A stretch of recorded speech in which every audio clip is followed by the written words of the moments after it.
Kita rekod dulu. Sebelum kita lupa, kita rekod selalu. Okey. Soalan seterusnya. Mari kita sama jawab soalan ni. Apakah kesan? Apakah kesan pengenalan? Pengenalan apa? Charter of Justice. Berbuih aku cakap minggu lepas. Charter of Utapadaku gembira. Apakah kesan pengenalan Charter of Justice? Guys. Kesan pengenalan Charter of Justice di negeri-negeri Islam. NNS.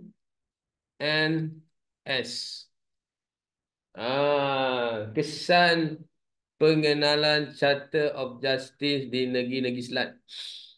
Okey. Saya bagi clue. Saya bagi clue. Nak jawab soalan macam ni, kan? Korang tengok kat sini, kehendak soalan dia, dia nak kita lihat kesan. Okey? Dia nak kita lihat kesan. Jadi kesan ni kita boleh lihat kepada matlamat. Matlamat Undang-Undang Charter of Justice ni apa? Kalau nak tahu kesan dia, awak kena tengok matlamat pengenalan Charter of Justice ni apa. Okey? Okey, anda boleh menjawab sekarang, guys. Dekat ruangan chat. Jawab di ruangan chat. Jangan hantar dekat saya punya tempat mana-mana. Dekat ruangan chat. Jawab sekarang, guys. WhatsApp, guys. Jawab, guys. Kesan pengenalan Charter of Justice. Saya bagi clue dia. Kesan ni kita cari dekat matlamat. Matlamat. Matlamat. Matlamat, guys. Matlamat. Division. Why they implement Charter of Justice, and that will become effect. The consequences. Cakap orang putih. Cakap orang putih. We have to speak English. Lindung penduduk. Okay, Kash, bagus. Najihah lepas. Beres Najihah. Najihah beres. Beres selalu Najihah. Hotline tu. Jawab. Terus okey. Najihah okey. Yang lain jawab dekat ruangan chat, guys. Jangan tidur, guys. Hey. Okay, Sarah. Nur Aisyah Idina, jawab soalan ni. Sebelum kita mula pada pengajaran yang baru. Jangan tidur, hey.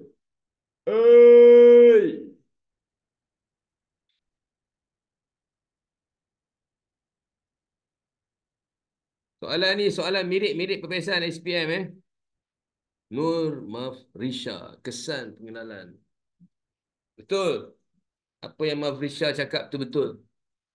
Saya setuju Mafrisha cakap. Okey, yang lain respon di ruangan chat.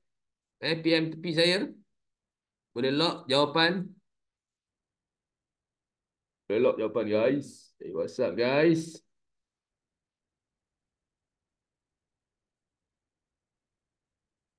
Faris ni memang bagi jawapan luar kotak. Betul, Faris. Kesan dia pengenalan. Boleh jadi make sense. Bagus. Pengenalan mahkamah. Betul, Faris. Walaupun dalam skema tak apa, tapi awak boleh berfikir logik, Faris. Bagus, Faris. Nampak, Faris. Awak nampak. Awak dapat kaitkan. Bagus, Faris. Faris kata pengenalan mahkamah. Melindungi penduduk asal daripada penindasan. Ketidakadilan. Betul. Keluangan. Sarah jawab betul, Sarah. NNS. Nenas. Abah kau Nenas. Okay? Ya Allah. Takkan korang tak tahu lagi, guys. NNS. Ya Allah. Terpaksa cikgu tulis negeri-negeri Selat. Woi. Negeri-negeri Selat. In English. In British report. They call Straits Settlements. Straits Settlements. Straits Settlements. Negeri-negeri Selat. Penang, Singapura, Melaka. Dua ni. Penang, Singapura, Melaka. Okay. NNS kau boleh bantai nenas Zain. Mantap Zain. Main-main kau di situ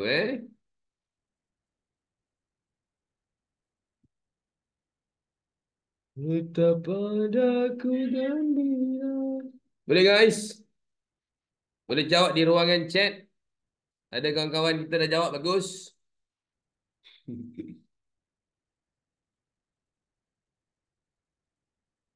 Menegakkan keadilan, memperkenalkan sistem undang-undang British. Betul je Serina.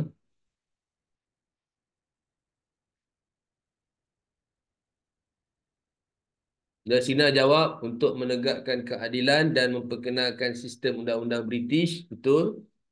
Sistem undang-undang British. Inilah kesan daripada penjajahan guys. Inilah.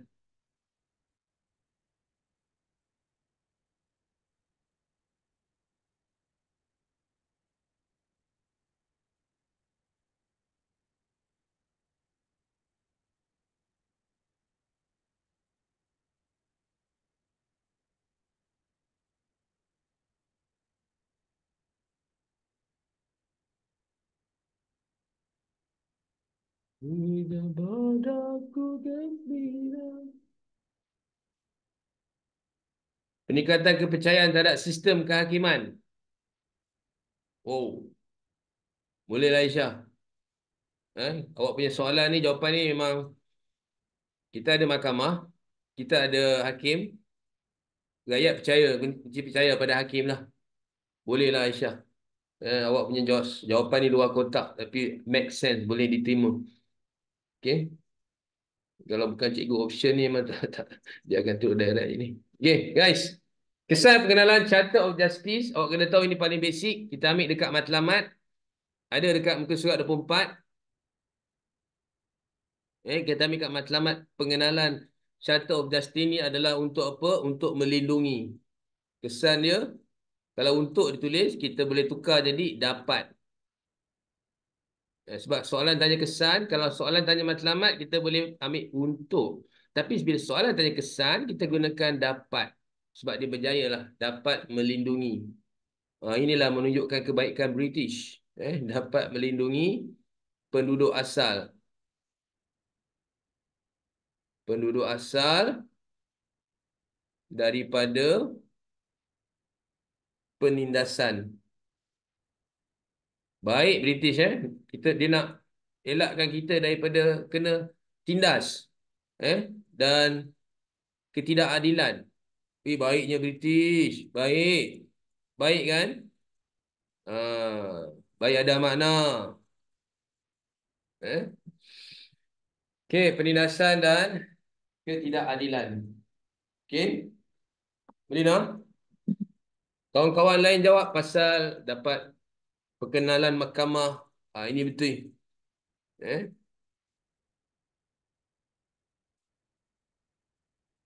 Kalau jawab macam ni betul pengenalan mahkamah.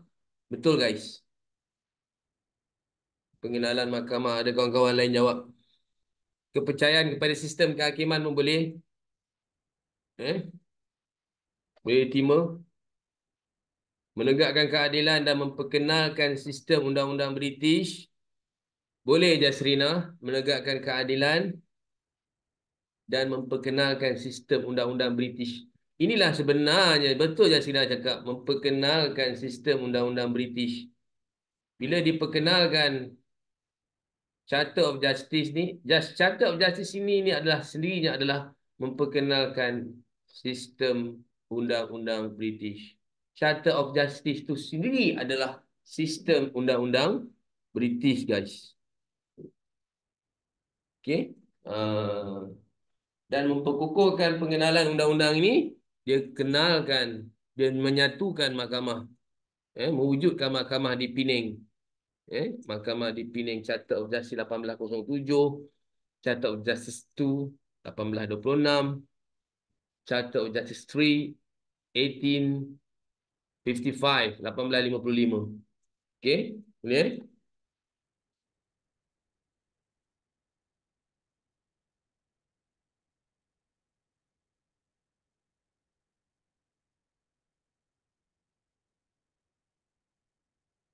Boleh guys? Dia jawab soalan lah supaya korang tak boring. Okay? Kita imbau balik apa yang kita belajar minggu lepas. Boleh guys? Okay, soalan seterusnya guys. Soalan seterusnya. Soalan ketiga. Apakah nama badan? Ini kita pergi kat Sarawak lah. Nama badan yang diberikan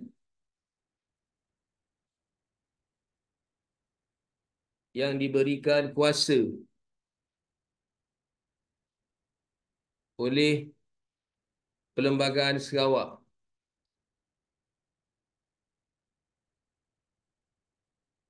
Oleh Perlembagaan Sarawak. Oleh Perlembagaan Sarawak untuk menggubal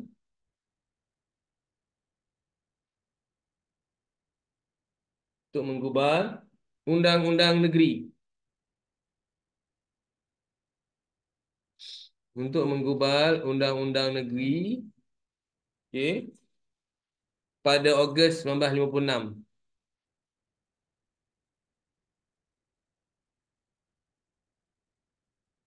Okay, apakah nama badan yang diberikan kuasa oleh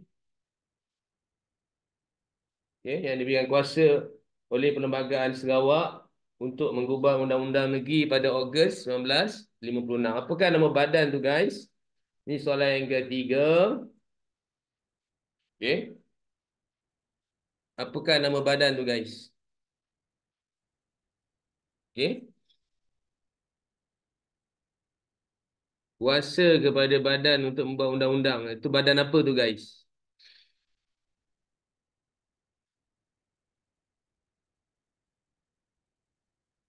Apa nama badan tu? Satu je jawapan dia. Nama badan yang diberikan kuasa. Apa namanya guys? Yes. Dania Zara.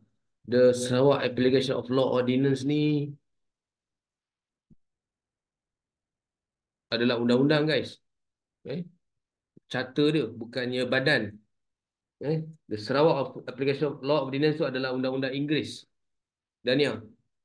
Dania jangan salah faham The Sarawak Application of Law Ordinance tu adalah undang-undang Inggeris. Untuk buat undang-undang ni ada badan dia. Apa nama badan tu Dania? Dania kena betulkan pemahaman Dania. Apa nama badan tu? Dania boleh tengok jawapan dia dekat muka surat 24 buku teks. Dania muka surat 24.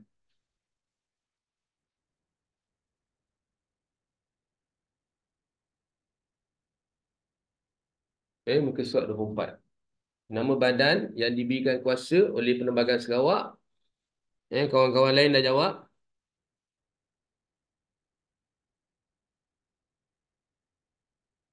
Majlis Undangan Negeri Sarawak. Nur Aisyah.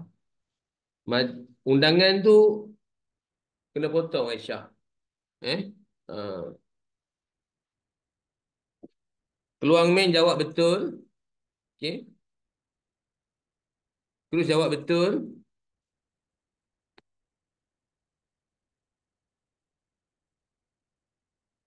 Amirul Darwish jawab betul. High Council. Okay. High Council. Dan aku kahar. Kapla High Council. Okay. Council. Okay. Council ni adalah, kalau awak tengok kahar, kawan-kawan dia kan, dia pegang kitab. Kitab High Council. Okay. Buku tu, memang dalam buku tu ada peraturan. Peraturan sekolah dia lah dibuat sendiri dan menjadi warisan di Kudrat. Okay. Dan buku ni adalah panduan. Council. High Council pegang buku ni. Perlembagaan diorang. Okay. Korang pernah tengok kan? Setiap kaplah akan pegang buku tu. Ah, Kaplah High Council. Dalam buku tu ada peraturan dia. Itulah perlembagaan guys. Perlembagaan kudrat. Kalau siapa tengok High Council lah. Okay. Kudrat. Majlis tertinggi punya juga. Okay. Majlis tertinggi boleh buat undang-undang. Yang difungsikan oleh Gubernur. Boleh. Okay. Majlis tertinggi dan Kaunsil Negeri. Okay. Boleh guys. Majlis Negeri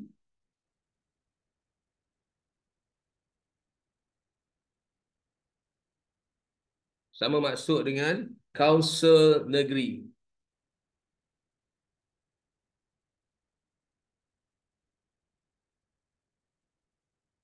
Dan juga majlis tertinggi guys. Dia ada kuasa pentadbiran. Okey. Ini jawapan dia. Okey, terima kasih pada yang respons di ruangan chat. Okey.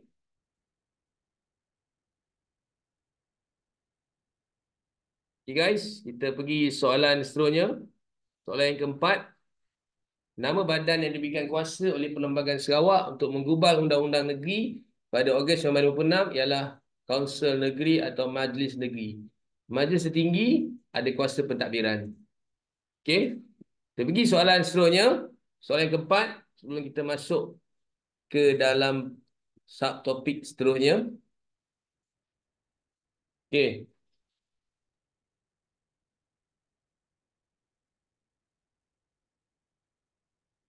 Hmm.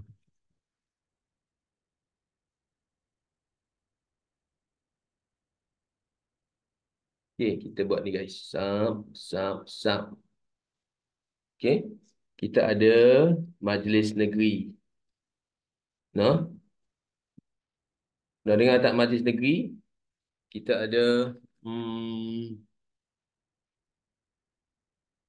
Majlis Negeri. Okey. Kita ada Majlis Persekutuan. Pernah dengar tak minggu lepas kita belajar? Majlis Persekutuan. Yang dua majlis ni.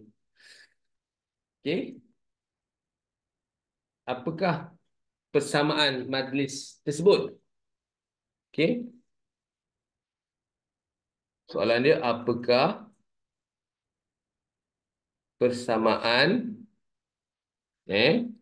apakah persamaan majlis tersebut? Ini bukan majlis hari jadi persamaan majlis tersebut. Apakah persamaan dia guys? Apakah persamaan majlis tersebut? Okey. Awak nak tengok clue dia? Korang tengok dekat muka surat 26. Buku teks. Persamaan dua majlis ni. Majlis negeri dan juga majlis persekutuan. Apakah persamaan majlis tersebut? Apakah persamaan majlis tersebut, guys? Sebab apa? Untuk gubal undang-undang, kena ada badan yang sah. Bukan boleh buat undang-undang kat rumah kita, bukan boleh buat undang-undang kat tempat-tempat mana-mana tempat. Okay, kita buat undang-undang. Tak boleh, dia ada badan yang sah. Badan yang sah pada ketika itu, Majlis Negeri dan juga Majlis Persekutuan. Apakah persamaan majlis tersebut? Analyze guys, analyze. Oh, dia muka surat 26. Oh, tengok dekat 1946 tu. Apa persamaan dia guys? Apa persamaan dia guys? Apakah persamaan majlis tersebut? Apa persamaan dia guys? Apa persamaan function dia? Persamaan fungsi dia.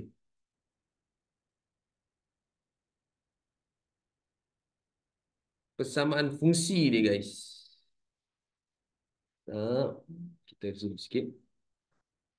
Apakah persamaan fungsi kedua-dua majlis ni? Betul. Mafrisha betul. Amirul Darwish perform. Eh? Perform. Keluang Men pun perform. Perform. Amirul Darwish pun perform. Yang lain tak nak perform ke? Perform lah. Majlis Negeri, Majlis Persekutuan, apakah persamaan fungsi kedua-dua majlis ni guys? Uh, Come on guys, perform guys. Saya seru nama korang. Ku seru namamu Omar. Nurin Batrisha. Denny. Kaim. Kaim senyap Kaim. Lama tak dengar Kaim. Kaim. Oi Kaim.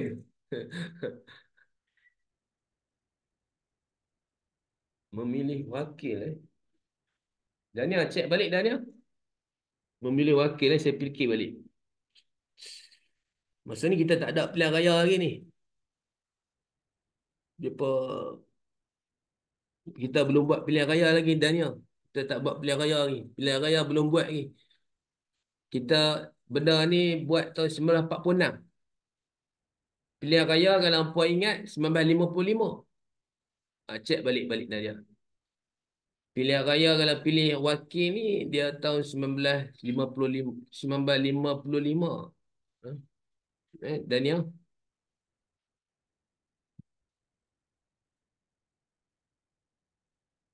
Betul Dania, betul. Betul Dania. Betul. Kash. Betul, betul guys.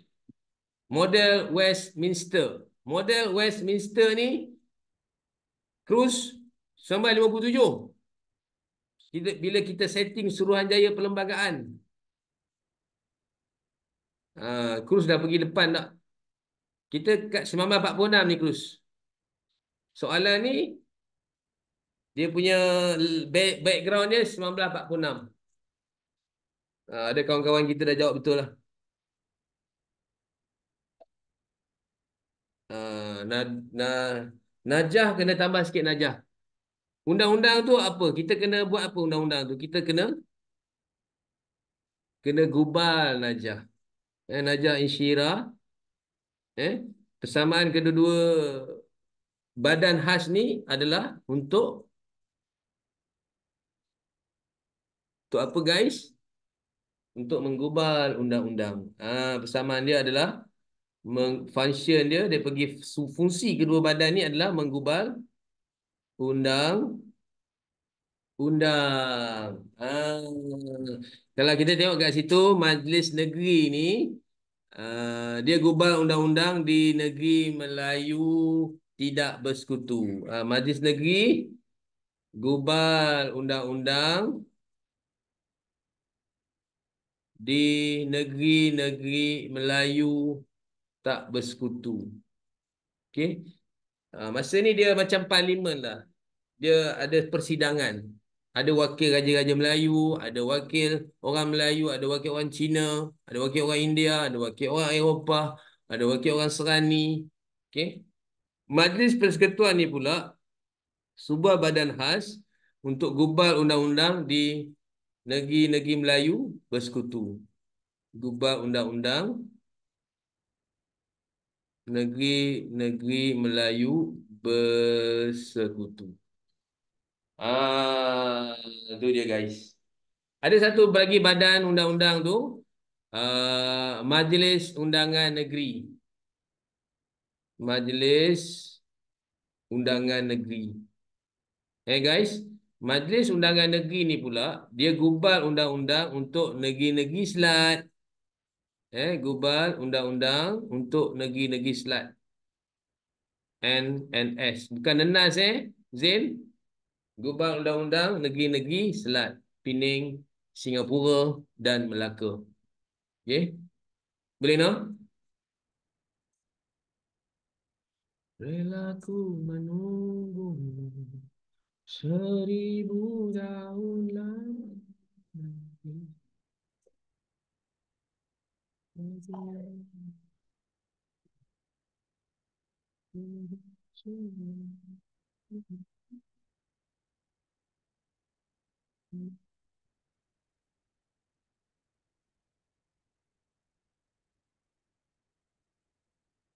Boleh guys eh? Hebat, hebat. Mana yang dah jawab tu hebat lah. So,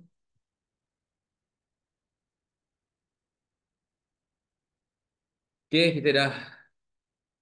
Jadi, inilah dia guys. Kita punya nak uji kepahaman kita. Next, kita go pada subtopik seterusnya iaitu mengenai ciri-ciri utama perlembagaan persekutuan. Ini kita belum masuk lagi eh. Ciri-ciri utama perlembagaan persekutuan. Kita boleh survey muka surat 26, 28 dan muka surat 29. Ciri-ciri utama perlembagaan persekutuan. Okey. Saya nak korang ada dengan buku teks bersama dengan korang, kita membuat bersama-sama dengan saya pembacaan aktif. Okey. Pembacaan aktif ni adalah kita survey. Kita lihat survey tajuk besar ni. Ciri utama perlembagaan persekutuan. Ada dua ciri bila kita tengok muka surat 28 dengan muka surat 29 sekali. Ada dua ciri. Ciri tradisional. Kita tengok pendahuluan ni dulu. Ini pendahuluan. Ini kita kena baca. Perlembagaan merupakan peraturan tertinggi. Double line kan? Dan kita bulatkan. Kita tulis nombor kat situ. Macam tu. Apa dia perlembagaan? Kalau berkait dengan konsep, bila kita membaca, kita kena bulatkan. Peraturan tertinggi. Dan panduan, kita double line kan dalam sistem pemerintahan negara. Double line kan? Okey, dah double line, kita bulatkan. Bulatkan. Kita tu yang nombor 2.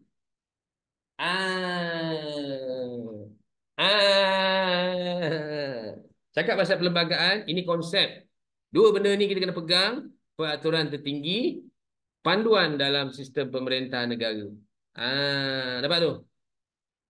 Boleh guys? Kita membaca suatu perkara yang berkait dengan konsep. Kita gariskan double line, isi tu isi penting, isi utama. Kalau perkara itu berkait dengan konsep, kita bulatkan macam saya tengah bulatkan ni. Saya nak korang punya buku teks macam saya ni. Kita kena buat pembacaan aktif. Okey? Okey, perlembagaan merupakan ada dua ciri utama guys. Kita baca pendahuluan ni. Traditional double line dan juga modern.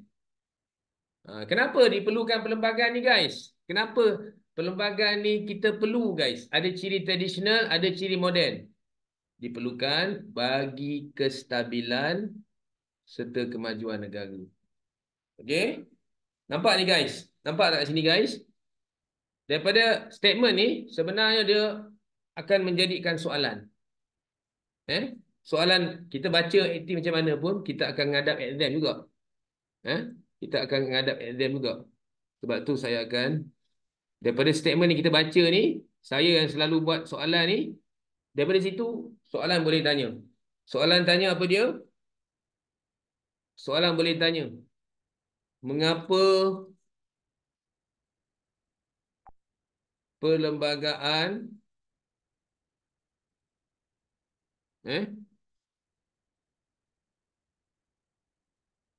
mempunyai gabungan dua ciri, iaitu tradisional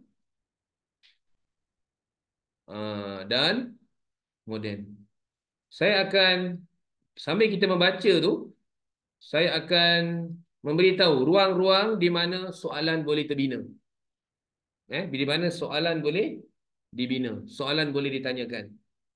Soalan boleh ditanyakan macam ni guys. Mengapa perlembagaan mempunyai gabungan dua ciri iaitu tradisional dan juga moden? Apa dia guys? Jawapan dia ada dekat ni. Baca dulu soalan ni. Mengapa perlembagaan mempunyai ada gabungan dua ciri? Kenapa kita nak setting perlembagaan ni? Perlembagaan ni kena ada ciri tradisional, kena ada ciri moden. Dia tak boleh dipisahkan. Why? Okay? Kenapa? Jawapan dia dekat situ yang kita dah gariskan ni. Kalau Syarif cakap, dia kata, elok aja ada kat sini. Elok je kat sini. Ni, Sam Wukong bagi ni. Diperlukan bagi, apa tiba-tiba Sam Wukong epik je kau Diperlukan bagi kestabilan serta kemajuan negara. Okey?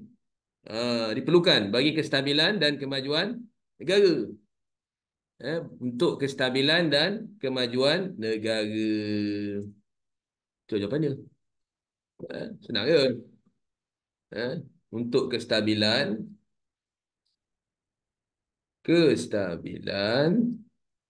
dan kemajuan negara. Okey? Itu dia guys. Saya ajar macam mana cara sekalipun, kita mesti pergi kepada betul Nur Mafrisha bagi kestabilan serta kemajuan negara. Okey. Okay, next kita tengok. Kita pergi secara lebih mendalam. Kita kena tanyakan dalam kepala otak kita, guys. Okay, kita dah tahu dah ciri tradisional. Apa dia ciri tradisional ni? Kita tanya dalam kepala otak kita. Apa dia ciri tradisional? Apa dia ciri tradisional? Apa dia ciri tradisional? Apa dia ciri tradisional? Okay, ini dia guys. Ciri tradisional, kita survey dulu. Kita lihat muka surat 28. Kita sekali baca dengan muka surat 29. Okay, ciri tradisional.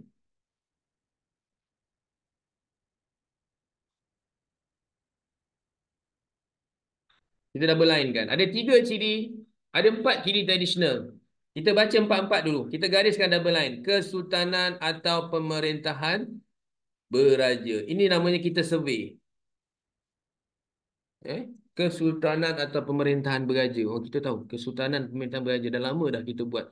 Ciri tradisional ni maksudnya bila kita tengok kesultanan atau pemerintahan beraja ni, bila cakap pasal kesultanan ni adalah ciri yang lama. Lama dah kita amalkan sistem pemerintahan. Kalau awak ingat awak belajar cerita 1 dan 2, kita memang ada sistem pemerintahan beraja lama dah daripada kerajaan Funan, Angkor, Kesultanan Melayu, Melaka kan. Okay guys. Cikgu kena buka je ni. Okay. Kita double line kan dekat agama Islam. Agama Islam. Ini lama dah. Sejak daripada Kesultanan Melayu Melaka. Sebelum Kesultanan Melayu Melaka, alam Melayu paling tak tahun 1300 hingga tahun 1500 ni Masihi ni, agama Islam memang rancak disebarkan oleh pedagang-pedagang Arab daripada China, pedagang Arab yang datang daripada China, daripada India, kedatangan Islam. Lama dah Islam datang. Jadi benda yang lama ni kita panggil tradisional. Agama Islam. Okey. Ciri tradisional seterusnya kita gariskan double line. Bahasa Melayu. Kita dapat dah poin penting dia. 3 ciri tradisional bahasa Melayu. Kita tahu bahasa Melayu. Lama dah. Orang Melayu bercakap dalam bahasa Melayu. Dan juga yang keempat, kedudukan orang Melayu dan Bumi Putera yang kenapa kita kena cakap pasal kedudukan orang Melayu dan Bumi Putera? Sebab orang Melayu dan Bumi Putera ini adalah penduduk asal. Ini maksudnya Bumi Putera. Sebab tu kita tubuhkan Bumi Putera Rockers. Lagu dia Keunggulan Cinta. Keunggulan Cinta. Budak-budak tak tahu lagu ni. Tak nyanyilah. Okey, kedudukan orang Melayu dan Bumi Putera. Okey. Bumi Putera ni adalah penduduk asal. Okey, kita ada 4 dah ciri tradisional ni guys. Boleh Okey, kita pergi kepada ciri tradisional punya. Kita dah tengok dia ada kesultanan, pemerintahan beraja, agama Islam, bahasa Melayu, dan yang keempat, kedudukan istimewa orang Melayu. Okay, next kita pergi pada proses seterusnya, kita kena read apa dia pemerintahan beraja ni. Kita tahu guys, sejak berabad, kita gariskan sejak berabad-abad, 1 abad 100 tahun, sejak berabad-abad, negeri Melayu diperintah Negeri Melayu diperintah berdasarkan pemerintahan beraja. Ini adalah isi utama. Double line kan? Sultan merupakan double line kan? Pemerintah berdaulat. Double line kan? Dan memiliki kuasa penuh di negeri masing-masing. Kita baca perenggan. Saya bagi panduan. Perenggan pertama adalah isi utama. Ini adalah isi utamanya guys. Isi utama. Telah negara kita capai merdeka. Ini kita teruskan. Pemerintahan beraja diteruskan. Setelah negara kita mencapai merdeka 1957, pemerintahan beraja diteruskan dan disesuaikan, kita gariskan dengan konsep demokrasi berparlimen. Demokrasi berparlimen. Kalau tak tahu demokrasi berparlimen, boleh star kan. Boleh letak tanda soal kat situ. Letak tanda soal. Takkan tak tahu demokrasi berparlimen? Kita dah bagi tahu minggu lepas. Demokrasi ni, kalau awak boleh tengok dekat ruangan yang ada di muka surat 8, demokrasi berparlimen ni apa dia guys? Cakap pasal demokrasi pilihan raya. Demokrasi dijalankan, maksudnya demokrasi dijalankan melalui perwakilan. Ada wakil rakyat. Wakil rakyat tu kita akan hantar dia ke parlimen. Parlimen ni adalah tempat gubal undang-undang. Okey, perwakilan melalui proses pilihan raya. Kita hantar wakil rakyat tu dipilih melalui proses pilihan raya. Okey? Itu dia demokrasi berparlimen. Okey? Yang Tuan Agong diperuntukkan melalui perlembagaan kuasa pemerintahan sebagai pemerintah tertinggi negara. Nah, ini dia punya isi sampingannya. Tuan Agong diperuntukkan melalui perlembagaan kuasa pemerintahan sebagai pemerintah tertinggi negara. Kuasa yang di Tuan Agong termasuklah kuasa mengampun. Nah, ini kuasa Tuan Agong. Menangguhkan hukuman orang yang disabitkan kesalahan. Ini kuasa agung guys. Okey. Kuasa mengampun, itu kuasa agung. Kuasa ni ada dalam perlembagaan. Ini dia. Agung terikat dengan perlembagaan. Kuasa dia diperuntukkan oleh perlembagaan. Apa dia kuasa dia? Ni, kuasa mengampun, kuasa menangguhkan hukuman orang yang disabitkan kesalahan oleh mahkamah dan juga mempunyai kuasa membuat pelantikan bagi jawatan utama negara. Jawatan utama negara. Ini kita akan ulas lebih lanjut dalam bab 3 nanti. So, 3 kuasa agung ni buat pelantikan bagi jawatan utama negara. Okay guys? Nampak tak? Kuasa ni diperuntukkan dalam perlembagaan. Inilah sistem raja berperlembagaan. Dekat peringkat negeri pula. Negeri ada sultan. Sultan pun adalah sebahagian daripada sistem raja berperlembagaan. Dekat peringkat negeri. Raja merupakan ketua negeri. Awak boleh letak kat atas tu, ini adalah sebagai daripada raja berperlembagaan. Raja berperlembagaan, kawan-kawan, ada 3 komponen. Sekarang ni kita dah lihat 2 komponen dia. Pertama, yang di Pertuan Agong. Itu adalah part of component of raja berperlembagaan. Kedua, raja di setiap negeri adalah raja berperlembagaan. Dan yang ketiga, komponen yang ketiga untuk sistem raja berperlembagaan ni adalah Majlis Raja-Raja. Di mana ke-9 Raja Melayu ini akan bersidang. Persidangan ini dinamakan sebagai Majlis Raja-Raja. Okey. Jadi peringkat negeri, raja merupakan ketua negeri. Pada baginda, terletak kuasa eksekutif yang dilaksanakan melalui nasihat Majlis Mesyuarat Negeri. Majlis Mesyuarat Negeri ni ada menteri besar kat situ. Raja mempunyai kuasa mengampun, sama juga. Kuasa mengampun. Menangguhkan hukuman kepada mereka yang disabitkan kesalahan oleh mahkamah. Nampak tak? Itu kuasa dia. Itu dalam perlembagaan negeri. Serta pelantikan jawatan utama negeri. Ini sama juga. Sama juga. Tapi kuasanya di peringkat negeri lah. Raja dikenali sebagai tonggak kehormatan dan keadilan yang membolehkan baginda menggunakan anugerah. Okay. Ramai orang dapat datuk kan? Orang nak dapat datuk tu. Dapat datuk, tiba pula semua. Dapat anugerah, penghormatan, bintang kehormat kepada individu yang terpilih. Saya yakin dalam grup ni, tak lama lagi mungkin akan ada orang yang akan dapat datuk. Nanti lagi 10 tahun, lagi 15 tahun. Jangan lupa saya bila korang dapat datuk nanti. Sultan daripada negeri-negeri mana yang bagi. Okay. Dah jadi datuk nanti. Contohnya Datuk Kaim Mahadi. Jangan lupa saya lah. Jangan lupa cikgu sejarah korang. Sebab saya yang beritahu. Korang boleh dapat datuk. Raja ni bagi tonggak. Dia ada tonggak kehormatan dan keadilan. Raja ni boleh gunakan anugerah kehormatan. Bintang kehormat yang membawa gelaran Tan Sri ke, Datuk Sri ke. Okay. Macam kawan saya, dia dapat gelaran Datuk Sri daripada Perak. Tapi dia ada kena bagi duit sikit lah. Okay, kuasa eksekutif. Nanti kita akan tengok dalam bab yang akan datang. Kuasa eksekutif ni maksudnya, kalau korang tak tahu, bagus. Letak tak ada soal kat sini. Kuasa eksekutif ni adalah kuasa untuk melaksanakan pemerintahan.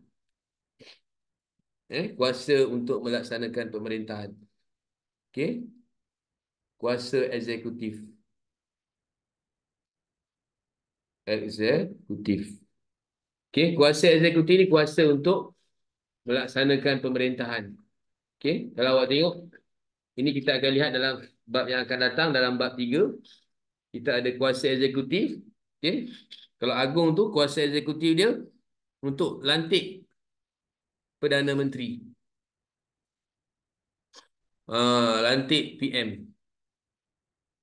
Okay. Lantik PM. Lagi satu, lantik jawatan penting. Okay. Sebab apa? PM ni, Perdana Menteri ni, dia ada kuasa eksekutif. Kuasa pemerintahan. Untuk melaksanakan pemerintahan. Sebab di dalam perkataan Inggeris, exec ni maksud melaksana. Okay. Dan juga kuasa eksekutif untuk Yang Tuan Agong ni adalah Panglima Angkatan Tentera. Pemerintah tertinggi Angkatan Tentera. Pemerintah tertinggi ATM. Ini kuasa eksekutif. Pemerintah tertinggi ATM. Kalau Yang Tuan Agong juga boleh lantik duta. Duta Malaysia, lantik diplomat. Diplomat. Diplomat ni maksud dia duta Malaysia ke luar negara. Saya Datuk Seri Muhammad Faris, saya dilantik oleh Tuan Agong untuk jadi duta kita pergi ke Amerika. Saya jadi wakil negara kita ke Amerika. Saya adalah diplomat. Datuk Faris. Okay. Tapi kebanyakannya pegawai takbir lah. Pegawai takbir diplomatik. Okay. Itu kuasa eksekutif guys. Yang ada pada yang di Pertuan Agong. Okay. Bagus terus tanya. Okay. Kita kasih jelas. Kuasa eksekutif yang ada pada Sultan pula dilaksanakan oleh Majlis Mesyuarat Negeri yang diketuai oleh Menteri Besar. Okay. Boleh guys Okay. Ciri tradisional seluruhnya iaitu agama Islam. Agama Islam. Okay guys, agama Islam. Kita tahu guys. Peruntukan perlembagaan berkaitan dengan agama Islam merupakan antara ciri tradisional. Okay. Dah berlain kan?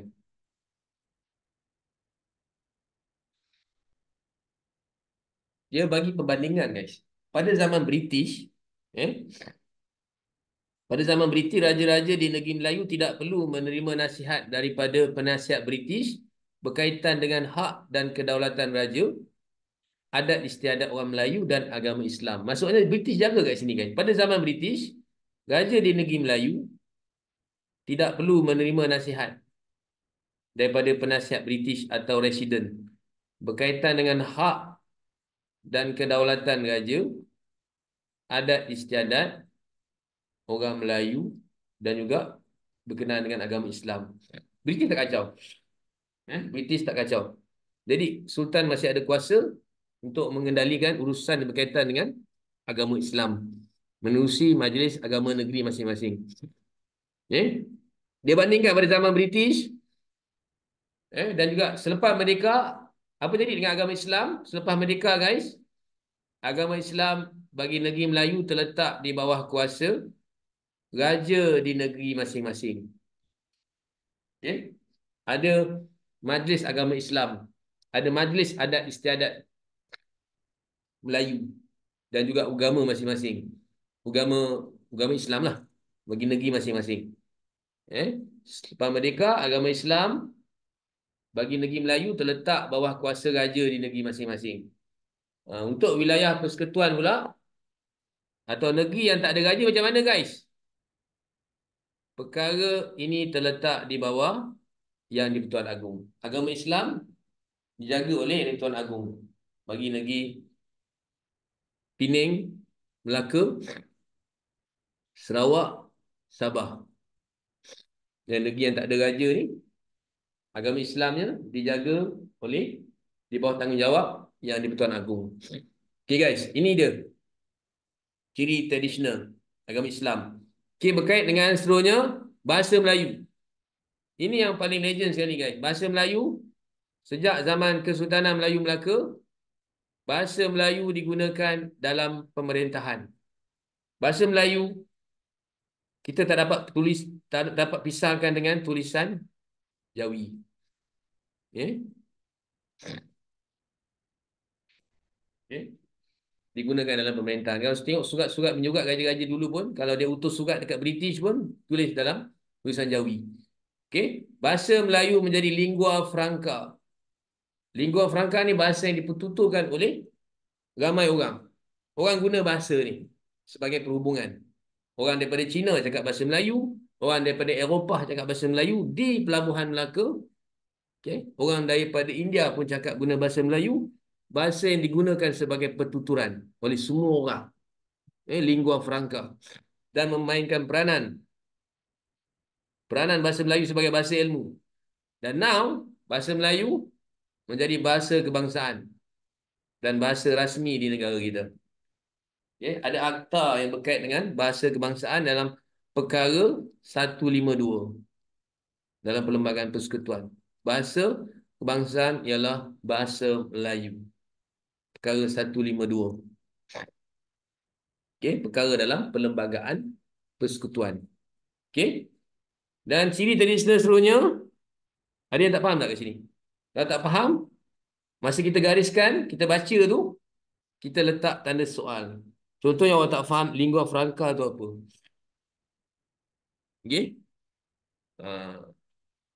Boleh, guys? Sekarang kita terus pembacaan kita kepada kedudukan orang Melayu dan Bumiputera. Sebelum merdeka apa jadi, guys? Kedudukan orang Melayu dan Bumiputera adalah bawah kuasa raja dan ketua peribumi. Ini sebelum merdeka. Dia bagi naratif kat situ. Kedudukan orang Melayu dan Bumiputera adalah di bawah kuasa raja dan ketua peribumi. Dijaga oleh raja dan juga ketua peribumi di Sabah dan Sarawak. Ketua anak negeri di Sabah Sarawak lah. Apabila negara kita merdeka, apa jadi? Bila kita merdeka, guys, siapa jaga hak istimewa orang Melayu dan Bumiputera ni? Yang Tok Agong diberi tanggungjawab memelihara kedudukan istimewa orang Melayu dan Bumiputera Sarawak dan Sabah serta kepentingan sah kaum lain. Boleh dapat, guys? Kepentingan sah kaum lain pun kita jaga juga. Sebab tu bila kuil dah nak dirobohkan tu pun kerajaan bagi juga kuil baru. Bagi peruntukan, bagi tanah baru. Kita jaga kepentingan sah kaum lain. Dapat tu? Ini bukan isu sensitif lah. Ini isu semasa lah. Kepentingan sah kaum lain pun dipelihara. Ini diperuntukkan dalam perlembagaan, guys. Perlembagaan. Boleh nak? Pemerintah tertinggi negara ialah Sultan. Pemerintah tertinggi negara ialah Yang di-Pertuan Agong Krus. Ketua negeri ialah Sultan atau negeri atau raja di negeri masing-masing. Raja dan Sultan sama kan? Sama. Raja dan Sultan tu sama, bro. Tapi kalau dekat Perlis, dia panggil Raja Perlis. Dekat uh, Negeri Sembilan, Yang di-Pertuan Besar. Level dia sama juga macam Sultan. Pemerintah tertinggi negara, Yang Tuan Agong. Pemerintah tertinggi di negeri masing-masing adalah Sultan atau Raja atau Yang di-Pertuan Besar. Okey? Boleh tu? Okey, itu ciri tradisional. Okey?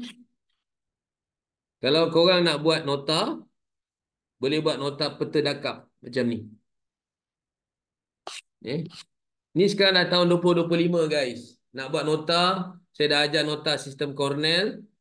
Kalau nak buat peta Iting, jenis peta Iting kita boleh pakai kat sini ialah peta dakap. Korang ambil korang punya kertas A4, korang buat macam ni. Ciri-ciri tradisional. Okey? Perdepak bagi Kesultanan atau pemerintahan beraja. Kesultanan atau pemerintahan beraja.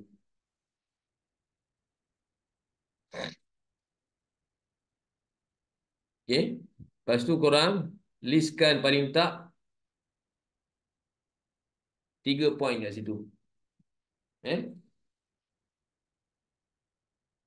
Next. Apa, guys? Agama Islam.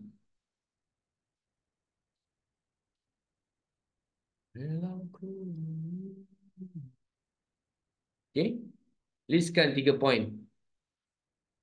Agama Islam. Next. Bahasa Melayu.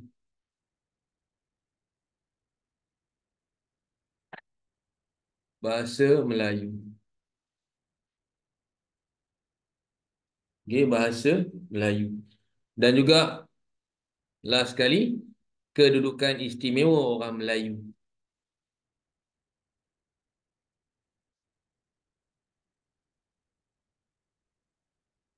Bukan saja orang Melayu, dan juga Bumiputera. Dan Bumiputera. Kita listkan 3 poin utama yang kita dah garis tadi, guys. Okey? Okey? Ciri tradisional. Okey? Kita pergi pada seterusnya, guys. Ciri moden. Okey? Awak boleh ikut sekali dengan saya. Gariskan isi utama. Ciri moden. Kita tengok. Kita survey dulu, guys. Kita baca di muka surat 28 dan muka surat 29. Ciri moden untuk Perlembagaan Persekutuan, guys. Kita gariskan isi utama dia dulu. Kerajaan Persekutuan. Siapa dia Kerajaan Persekutuan ni? Kerajaan Persekutuan. Kedua, awak buka muka surat sebelah juga.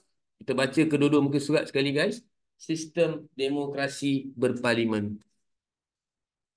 Double line kan? Sistem demokrasi berparlimen. Ini adalah ciri moden Perlembagaan Persekutuan. Sistem demokrasi berparlimen. Sistem demokrasi berparlimen. Okey, Kerajaan Persekutuan, sistem demokrasi berparlimen.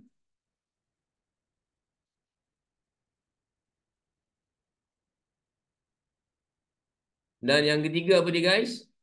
Kewarganegaraan. Ni. Ini sebahagian daripada perkara yang perlu kita beri perhatian. Dan kita kena faham betul-betul kewarganegaraan. Sebab kita adalah warga negara Malaysia.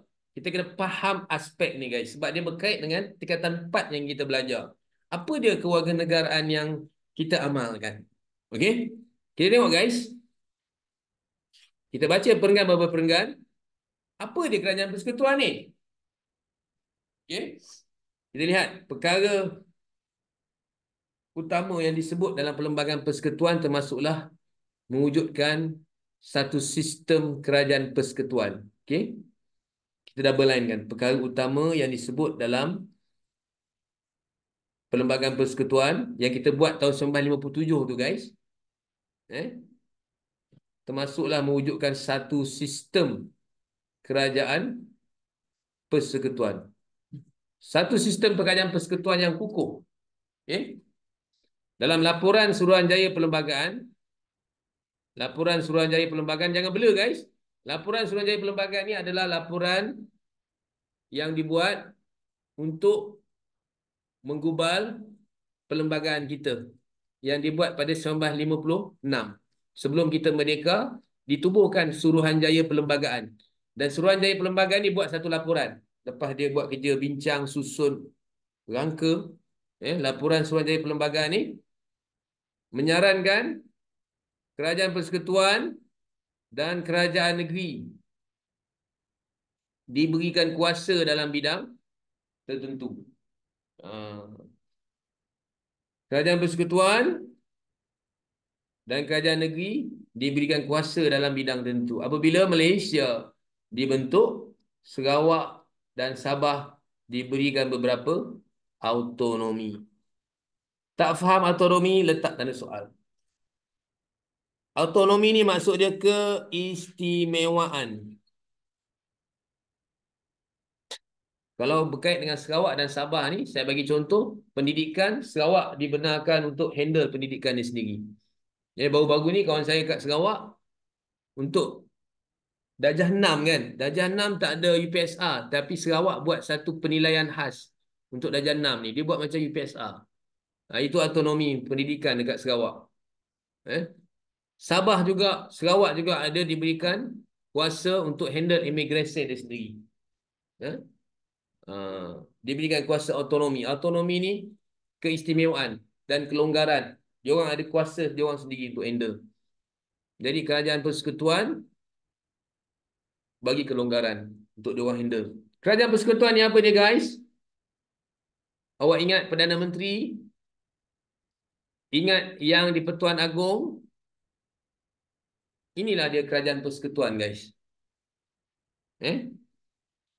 Bawah yang Tuan Agong ni kerajaan negeri.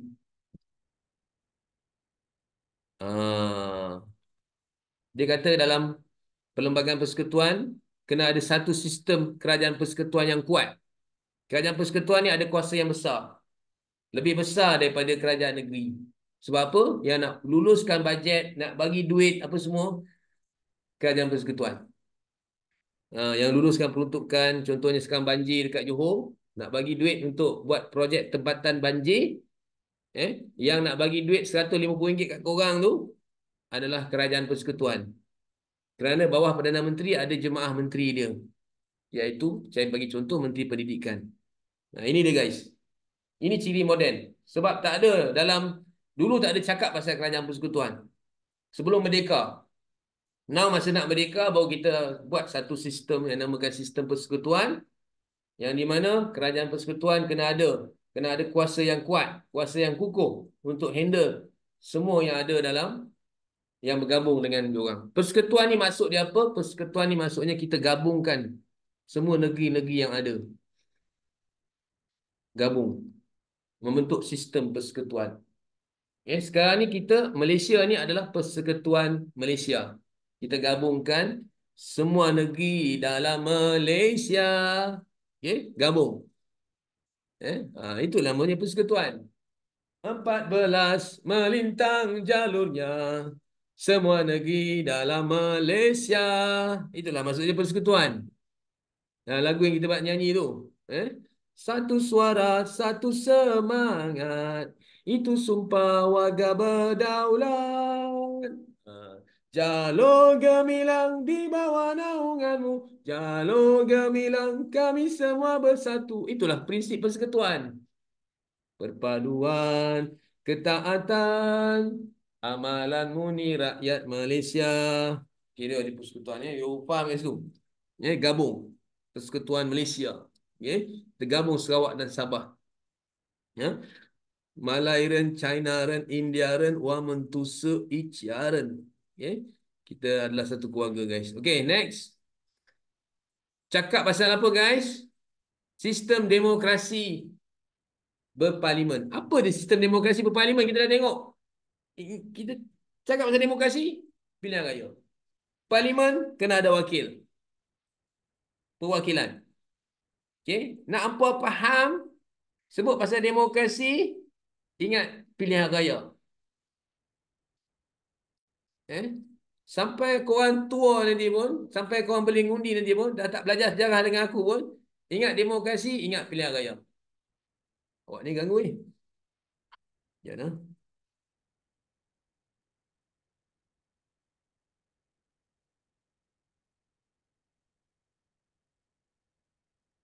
Diganggu. Okey. Ingat demokrasi, ingat pilihan raya. Ingat parlimen, ingat tempat gubal undang-undang. Parlimen juga perwakilan. Okey. Saya tulis dalam nota lain Nak bagi korang faham ni.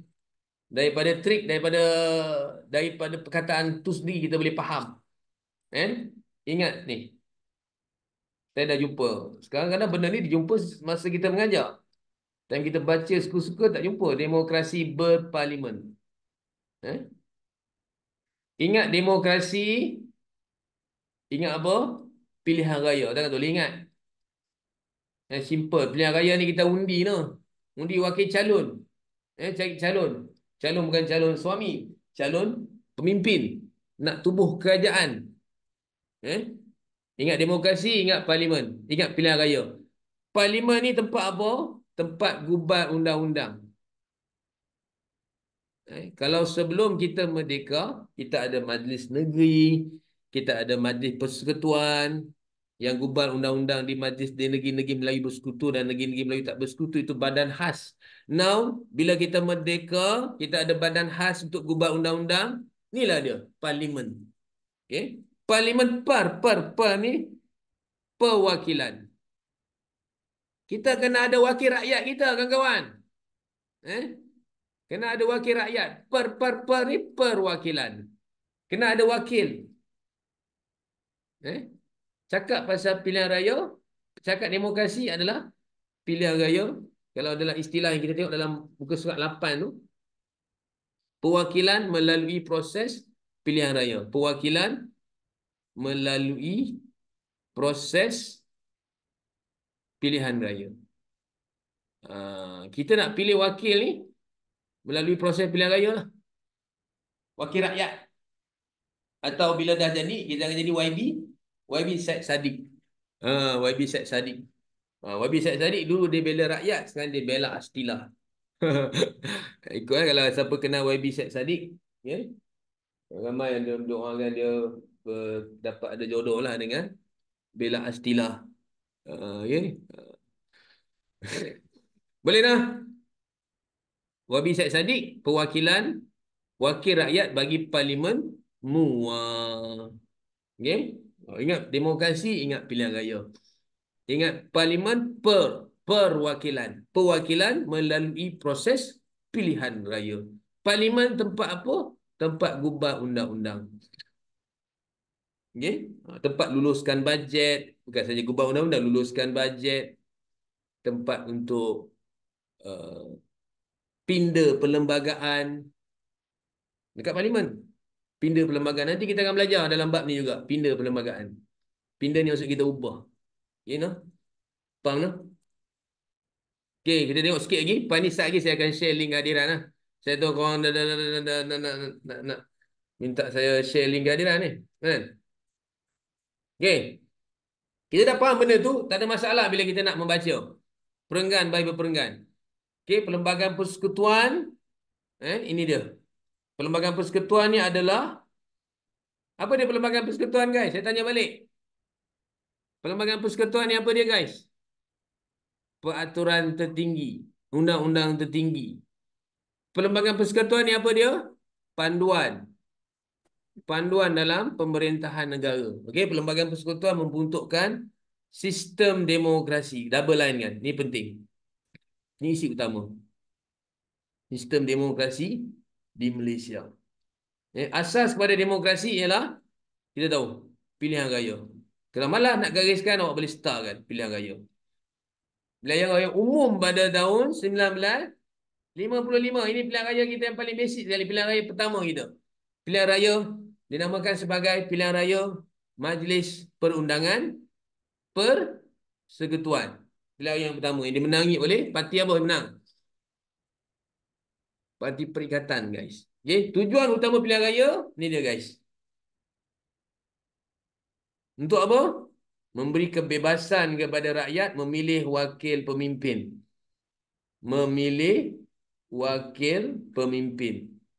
Menubuhkan kerajaan. Ini dia, 1 dan 2. Soalan boleh tanya. Tujuan pilihan raya diadakan untuk memilih wakil pemimpin, tubuhkan kerajaan. Okay? Jadi pilihan raya dijalankan dengan adil, maka ditubuhkan Suruhanjaya Pilihan Raya. Suruhanjaya Pilihan Raya ni dia macam referee. Awak boleh tak ada soal kat situ. Dia macam referee. Dia macam pengadil. Referee. Jadi badan ni bertanggungjawab sepenuhnya untuk apa? Kalau referee menjalankan pilihan raya lah. Dapat aturannya. Pilihan raya persekutuan memilih wakil bagi membentuk kerajaan persekutuan. Ini parlimen. Okey, parlimen. Pilihan raya persekutuan. Untuk pilih ahli parlimen. Pilihan raya negeri memilih wakil untuk membentuk kerajaan negeri. Iaitu Dewan Undangan Negeri. Dewan Undangan Negeri. DUN. Nama singkatan dia DUN. Dewan Undangan Negeri. Okey. Kat negeri masing-masing, dia kawasan parlimen. Dalam parlimen ada pecahan dia, iaitu DUN. Nak bagi korang faham, contohnya, saya dalam parlimen Kota Tinggi. Ini benda ni kena kasih clear. Parlimen Kota Tinggi. Contohnya saya lah. Parlimen Kota Tinggi. Kita akan pilih wakil rakyat untuk peringkat persekutuan.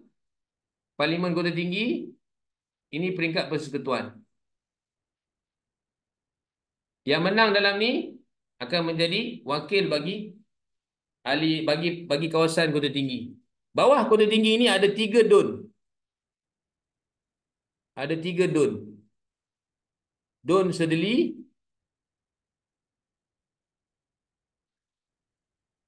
DUN dalam kawasan Kota Tinggi ini ada 3 DUN. DUN Sedeli, DUN Johor Lama. 2 ni je lah. 2 ni. Pengerang baru ada 3. DUN Sedeli dengan DUN Johor Lama. Jadi kawasan ni untuk pilih wakil bagi apa guys? Bagi kerajaan negeri. Kerajaan negeri. Okey, kerajaan negeri. Yang kita akan hantar wakilnya nanti ke Dewan Undangan Negeri. DUN. Tu orang panggil ahli Dewan Undangan Negeri. Yang ni ahli parlimen. Faham tak guys? Dalam kawasan parlimen masing-masing dia ada DUN. Bawah dia. DUN inilah yang akan korang pilih juga. Nanti dalam pilihan raya nanti, masa mengundi, kita kena undi 2 kawasan ni. Kita akan dapat 2 kertas. Masa pilihan raya nanti, masa korang mengundi nanti, korang akan dapat 2 kertas. Satu untuk korang pilih ahli parlimen, Satu lagi korang kena pilih ahli Dewan Undangan Negeri. Kalau pilihan raya tu berjalan serentak lah. Pilihan raya umum. Selalunya pilihan raya umum dia akan jalan serentak. Parlimen dengan DUN sekali. Okay? Nampak tak? Nanti korang akan tahulah masa umur 18 tahun nanti korang mengundi, korang akan dapat 2 kertas. Korang akan mengundi untuk Parlimen dan mengundi untuk Dewan Undangan Negeri. Dapat tu guys? Okay, last sekali saya share link kehadiran lah. Dah pukul 7 ni. Korang tengok pasal kewarganegaraan. Korang boleh melihat sini pasal kewarganegaraan guys. Saya share link kehadiran lah. Dah pukul 7.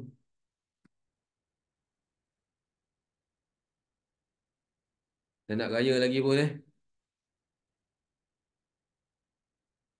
Satu hari di hari raya.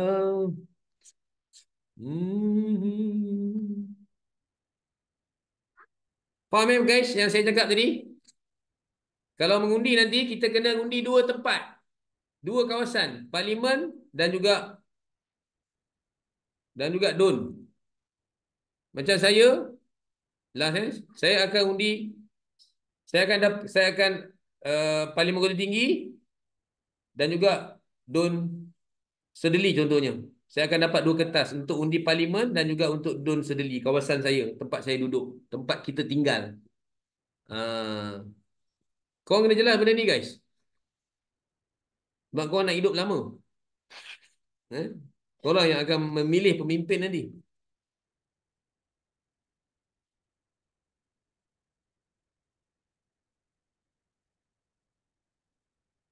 Saya terus terang cakap, saya ajak sejarah ni nak untuk korang tahulah pasal negara kita ni. Jangan jadi bela. Cakap bahasa Melayu pun tak tahu. Nyanyi lagu negara pun, negara aku pun tak tahu. Mulalah ada cikgu tu koyak. Balik negara saya. Mampu Padahal budak-budak tu sendiri. Tapi sistem itulah. Okay guys. Saya petik kata TMJ lah korang buat ni. TMJ, Tengku Mahkota Johor. Kat sekolah Cina, korang ada pergi sekolah Cina. Sekolah jenis kebangsaan Cina. Masa kecil, sekolah asing-asing. Tapi bila dah besar, suruh kita bersatu padu pula. Macam mana tu? Itu kekangan dia. Untuk perpaduan. Kecil-kecil dah pergi sekolah jenis kebangsaan. Kita tak ada bawah satu sistem pendidikan yang sama. Dah besar suruh bersatu padu pula. Susah lah. Okay. Okay guys, pentingnya perpaduan, pentingnya untuk kita memahami kenegaraan kita. Okay. Apa-apa boleh tanya. Jumpa lagi guys dalam kelas yang akan datang. Okay. Nanti saya akan praktikkan satu sistem iaitu KWL. Apa yang kita belajar, apa yang kita dah nak belajar, KWL. Okay guys, jumpa lagi guys. Selamat Hari Raya. Jumpa lagi. Terima kasih Terima Cikgu. kasih kepada saya. Assalamualaikum. Bye-bye. Selamat Hari Raya.